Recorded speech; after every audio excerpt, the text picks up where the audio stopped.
Hi, I'm Mike Harrington, and in 2014, I embarked on a health journey resulting in my losing over 200 pounds on my own. Since then, I've been sharing my story and have become an advocate for healthy living.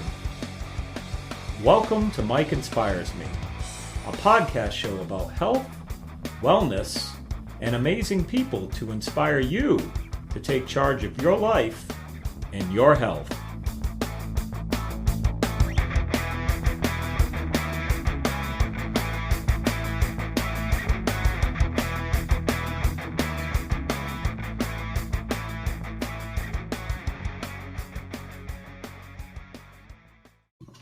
Hey friends, hope you're doing well this week. Glad to have you back. Thanks for tuning in.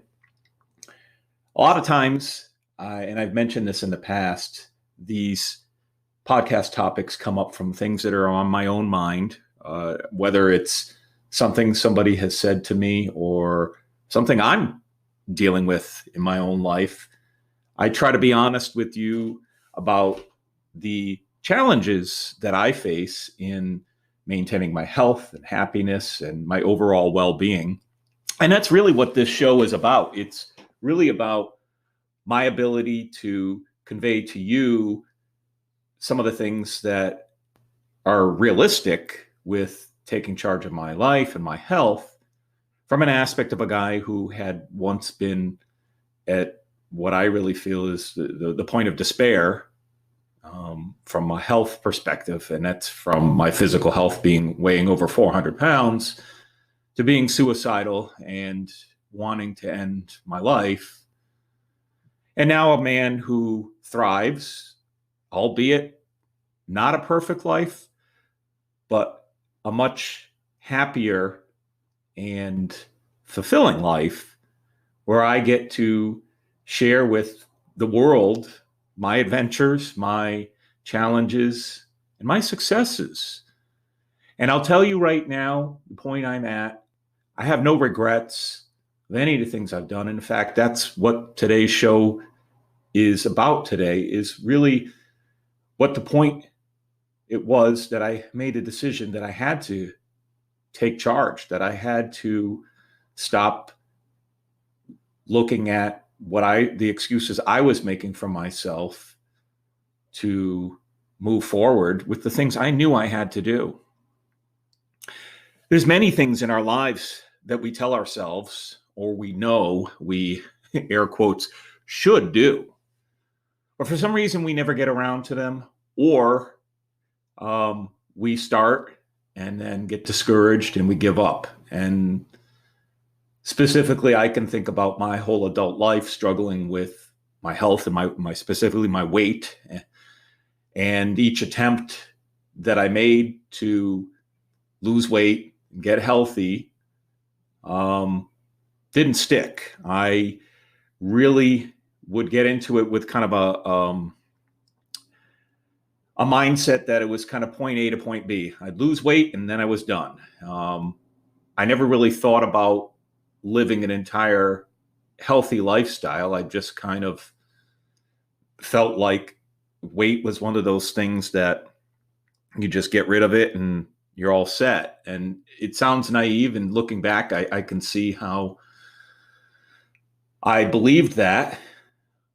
But in the back of my mind, I started to realize a couple of things. And one of them was, if I didn't change my habits, if I didn't examine the life I was living when I was not dieting and exercising, I wasn't going to stay where I was. And it took me a while to figure that out, because I think you go into it naively, and then each time you go into the cycle, it's almost like stupid amnesia. It's like, here we go again. And you get tired of it. 20 something years went by until I really had my final wake-up call, my why, the reason why I said to myself, you know what, I can't just keep going on diets and trying to over-exercise to battle my binge eating and everything else. I need to do something that's going to last and sustain. And it gets scary. And I think the thing that happened with me really was the death of my father. I shouldn't say think, I know. And that's really been the point of all what I do. It's really a tribute to my father, who himself struggled with health. And he did make many attempts to quit smoking, to eat a little better within his own understanding. He's a different generation and different understanding about health.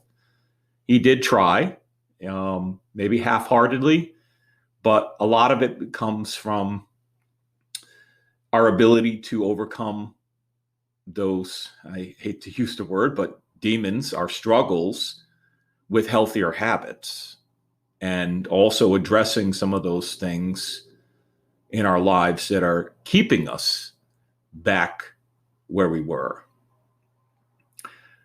Talking about my dad, I do remember him using, if we're just specifically talking about smoking, which really was the final, pardon the expression, nail in his coffin.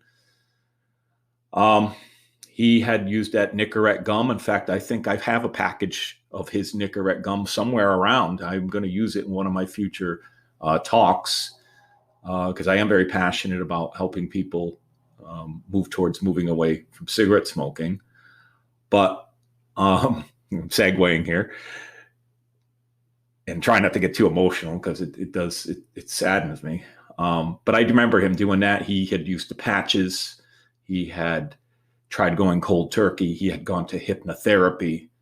He knew that smoking would eventually worsen his health. I don't think he really understood the impact that it would have, especially as he got older. I do remember him often saying to us, my family, that his lungs were okay. He went to the doctor, and I guess I don't think they were X-raying his lungs, but he was a strong man. I mean, from a perspective of genetic health, my dad was a big, tough, strong man whose health up until probably, I'm going to say, late 30s, early 40s was pretty decent. He was physical in terms of he worked on cars and he did things around the home, and so he was, my dad was known to be, for those of you guys who did know him, is a tough, burly, kind of strong guy. And watching what happened once the cancer set in, and watching him become extremely weak, and I think even for himself, and not be able to take care of himself, I think he even struggled with the fact that, wow, losing my independence. And where I'm going with this is it's a sad story, very, very sad story, to watch the man who I once thought, now I'm going to get choked up, I once thought was the strongest man in the world, become frail. At a young age, at an age that I'm only 12 years from. I'm 51 now. And he died at age 63. Now, by the time he was my age, it was setting in. And when you look at pictures, and I hate doing this because it's not at all to disrespect him,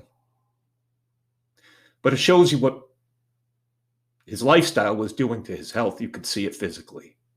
And by 51, he looked like a very old man because of the smoking and not taking care of his health. He knew it, but in some ways, I don't know that he knew. And I think he was naive about what he was going to do, or he always told himself in the back of his mind, I'll do something later. And I think that's what we tell ourselves. We often think we've got more time. And I'm getting emotional about it because I'm not trying to coerce you. I'm not trying to guilt you. I'm just trying to give you a reality. And for those of you who saw the picture that I took for this podcast, me holding a clock, I actually did a Toastmaster speech several years ago called The Time Is Now. It was actually one of my more popular speeches. I brought that clock and I talked about the fact that there's a lot of things in our lives that we do, as I said in the beginning. We never get around to them or we never complete them. And the clock keeps ticking. It goes forward, but we don't. And the problem is, eventually, not to scare you, but you know this, that clock runs out. And that's what I saw happen with my father, especially in the last weeks of his life, as I was going to visit him at the care facility. There was a point now, albeit his mind state, because of medications he was on and who knows what else was going on as the cancer was consuming him, he at times thought he was getting out of there. He would talk to me, and I remember him asking my mother, am I going to die? And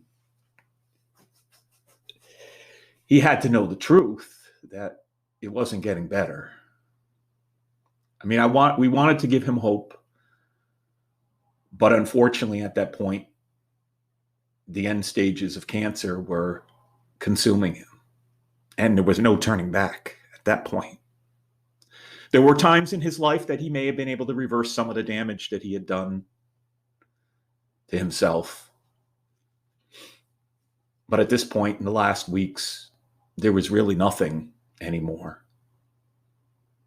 And maybe there was, I don't know. We can't turn back time, but I really doubt that there was much more. The signs were there as we looked. We had, most of my family is medical professionals, and we knew, we've seen it many, many times in our lives, what death looks like. And I don't want to dwell on that. Okay. I want to try to tell you where I'm going with all this. There is going to come a point in your life, and many times you probably already do, where you look at some of the things you know you should do. There's things that nag at you. Now, health to me is probably the number one thing that you should be working on if you're not. I can't tell you and I can't convince you, and I can tell you all the reasons, but it's got to come from inside you. The reason I advocate for health, the reason I implore of people to think about putting their health first, is because it really is the only thing that matters in life, aside from all the other things you're trying to do, because it's about survival. We are all going to die. That's just a fact. But we can do something about the quality of the time that we have in which we're living now, and our life ends. How do you want to spend the rest of your life? You have today. You have now. That clock is ticking, and there are things you can do. Now, I'm not suggesting you jump up and just suddenly become a health nut. Now, in some ways, that may look like and may be what I did.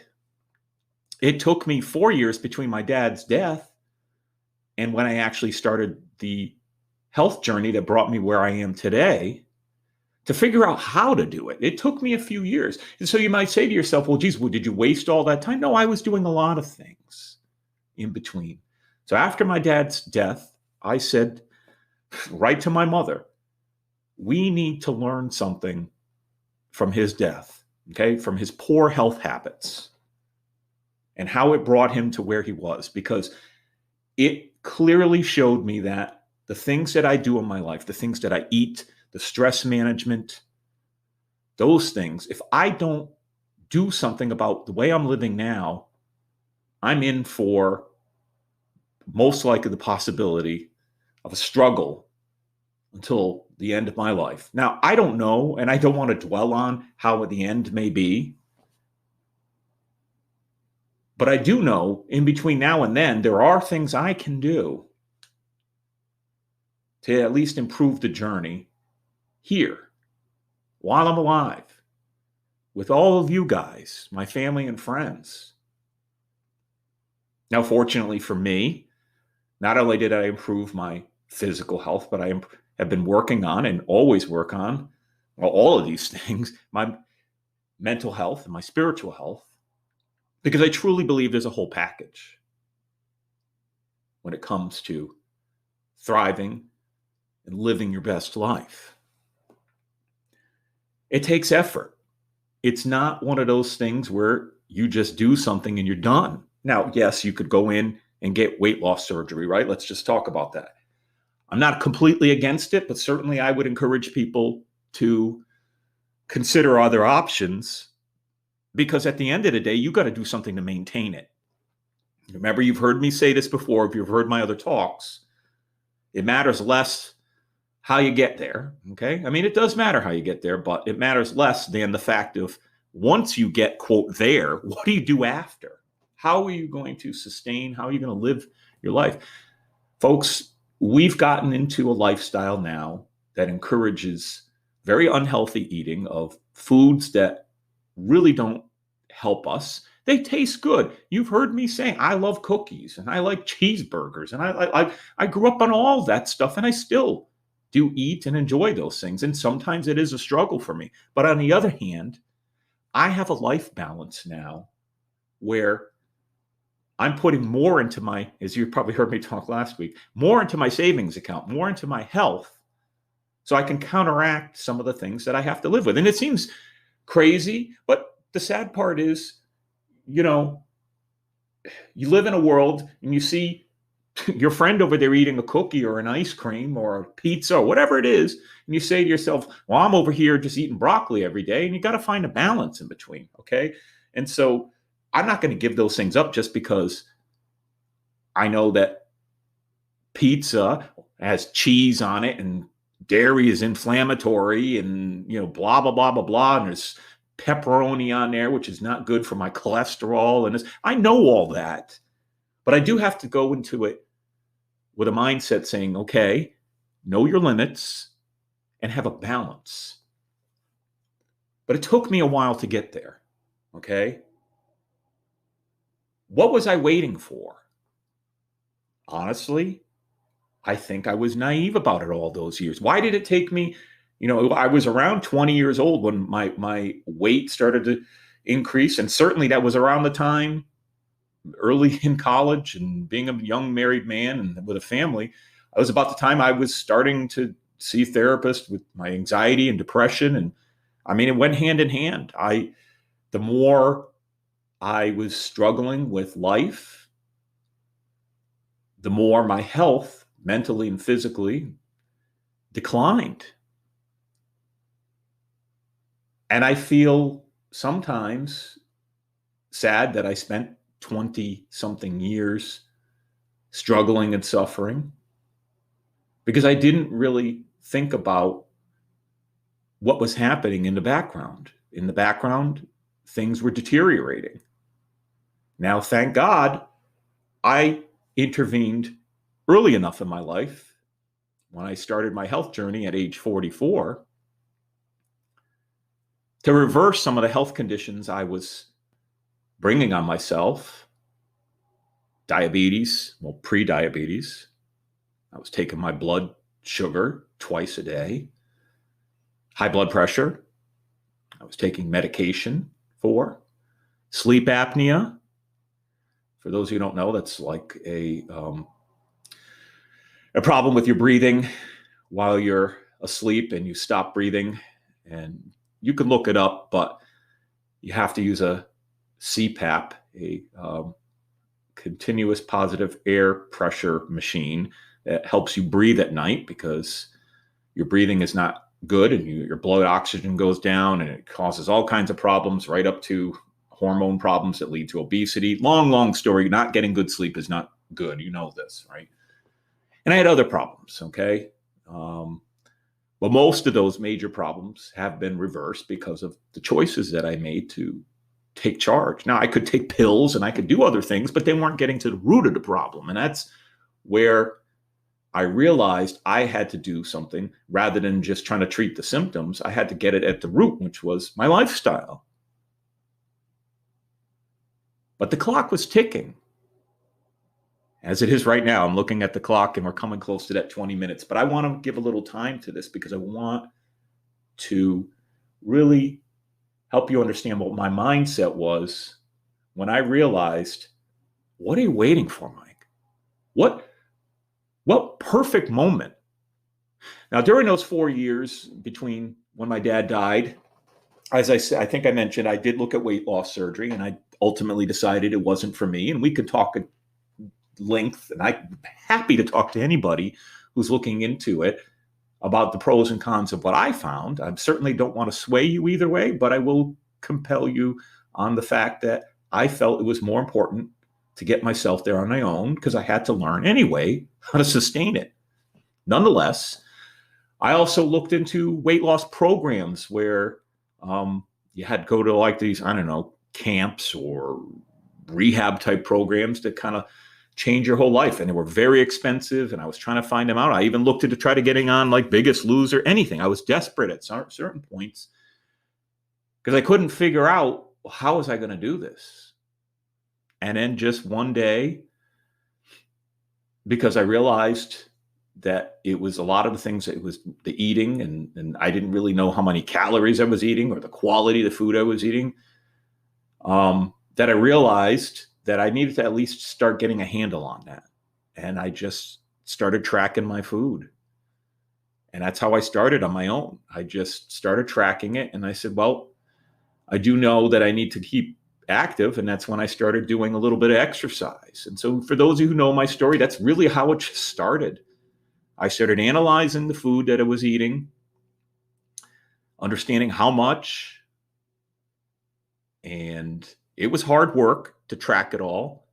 I did it steadily for a year and a half of doing it, even right after I got to the quote goal, almost perfect. I shouldn't say perfectly, but really being quite, I don't want to use the word religious, but that's, you know what I mean, right? Just being very, accurate about what was going into my mouth, because I really wanted to understand it and what it was doing to my body as I understood certain things. And, there's been a lot of confusion over the past years with all this dietary ideas that come out. None of it's changed. What it really comes down to is very simply, and it took me even a while to learn this, is that you need to eat more whole foods, less processed. Now, this is not to say you can't combine certain foods, but the more food is broken down, the more food is extracted and extruded, and whatever they do to it, it loses its form, and it changes its effect on our bodies. There is a big difference between eating peanuts and peanut butter because of the way your body absorbs those things. And I had to learn all of this stuff. Don't want to distract too much from what I'm getting at. The point is, I knew it was going to be a lot of work. And I think that was part of what was driving me away from starting or sticking with it. But I also knew it was something I had to do, because the only way I was going to be able to sustain, the only way I was going to be able to maintain a healthy lifestyle the rest of whatever my life is I had to change those things, because I knew those were the things that were keeping me where I was. Well, let's look at anything in life, okay, that you want to do. Whether we talk about my weight loss story, which really more is a overall health transformation from a body, mind, and spirit.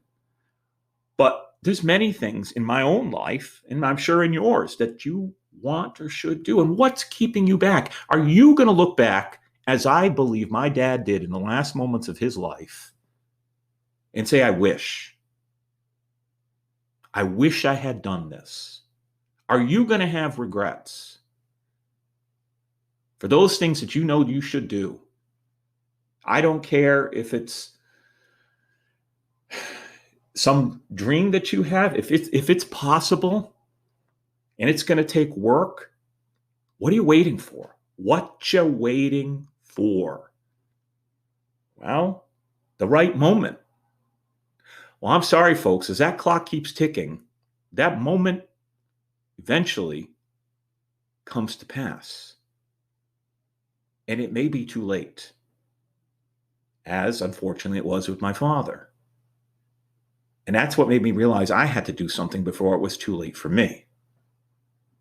And I'm taking that approach with a lot more things. As you know, and I've been very open, I struggle with writing my book because it's hard work for me. I have a very distractible mind. I'm still dealing with my own demons, as I always do, with healthy living. That's helped me. And I go to therapy. I do all kinds of things to try to keep myself healthy. I am 100 times better than I was 7 years ago in the condition I am, but it takes work.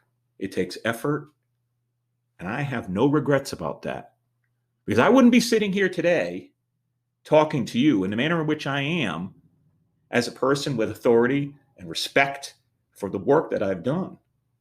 And I'm not bragging about that, I'm bringing it to you because I want people to benefit from this mindset. I can't tell you what you need to do with your life. I can't tell you what's important, but you know what's important to you.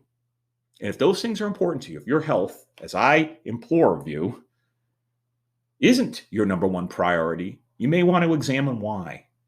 Why is it you're not your most important priority? Because every day you need to survive and you need to live. And you are no good to anyone if you're not in the best state of health, body, mind, and spirit. Because those things wear away, and you might not think it matters today, but it's going to become a point when it does. And when that point comes, whether the doctor says you need to do something about your blood pressure, or you start noticing things about your body that didn't happen before, that just won't go away. You have a chronic condition that maybe there is no cure, like multiple sclerosis, but you know that if you change some of your lifestyle, you can at least deal with it and the symptoms of it. I mean, therein lies a case where, at least as of today, we don't have a cure. And I have a good friend who David Lyons, who runs a foundation that does just that, that helps people change their lifestyle so they can deal with the symptoms. But the whole point is, what you waiting for? What's holding you back? What's stopping you right now from at least taking a step? I'm not saying jump in, but if you can jump in with both feet, that's great. But you got to keep the momentum, right? You got to keep the momentum. You got to listen. I have to get up every day, and do you think, I said to myself, "Oh, I can't wait to get up at 5:00 in the morning." But I had to make changes, and I had to look at my life different to see what was most important. You've heard that airplane example where they say to put the oxygen mask on you first before you can take care of anyone else. It's the same thing here. In fact, my boss and I were just talking about that yesterday. And FYI, I have an exciting announcement about my day job but we'll talk about that later, where I'm going to get a chance to promote healthy living officially. And that's pretty exciting. But the whole point is, again, this is my distractible self.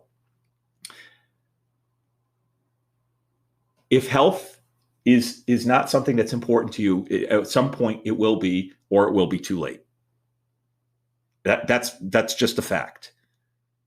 That's just how it works.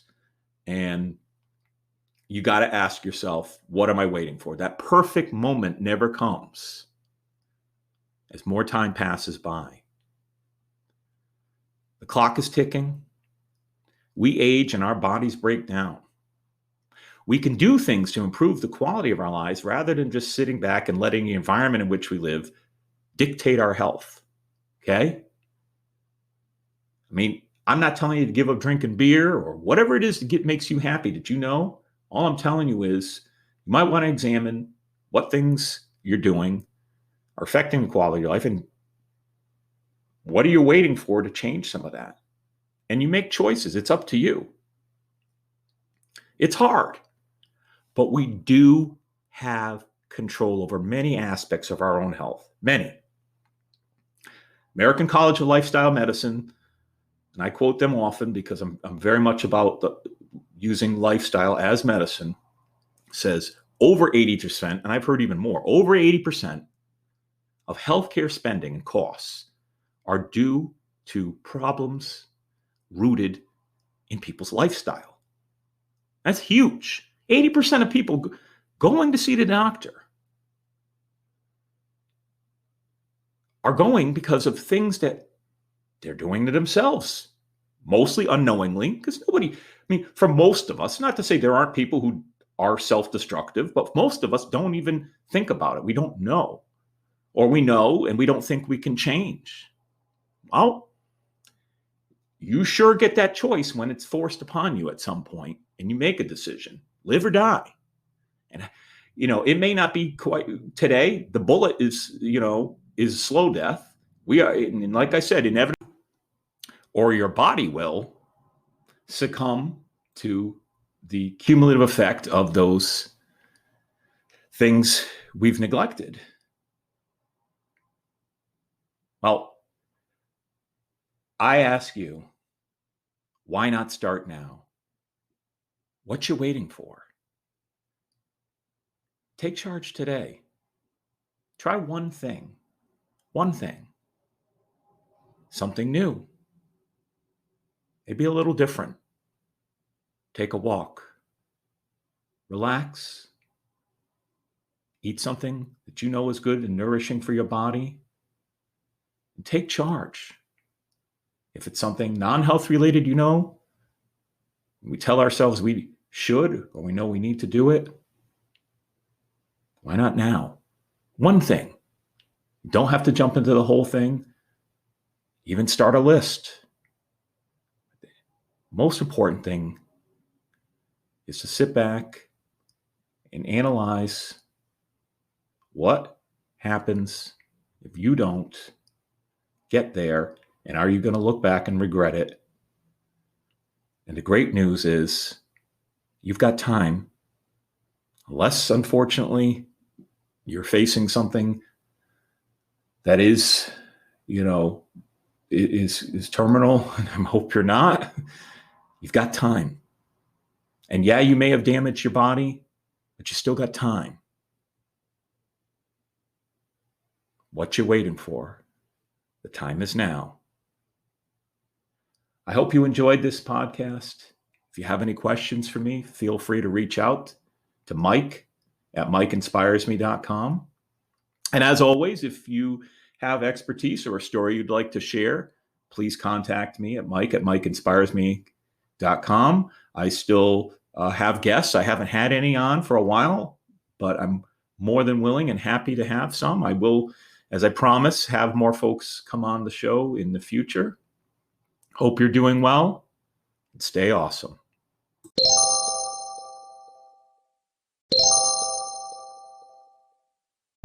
I hope you enjoyed this episode of the Mike Inspires Me podcast. Stay tuned for future episodes and check out some of the past ones you may have missed. For more information on me and my story, go to MikeInspiresMe.com. You can follow me on Facebook and Instagram at Mike Harrington Official and on Twitter at Mike Inspires Me. Stay healthy and stay awesome.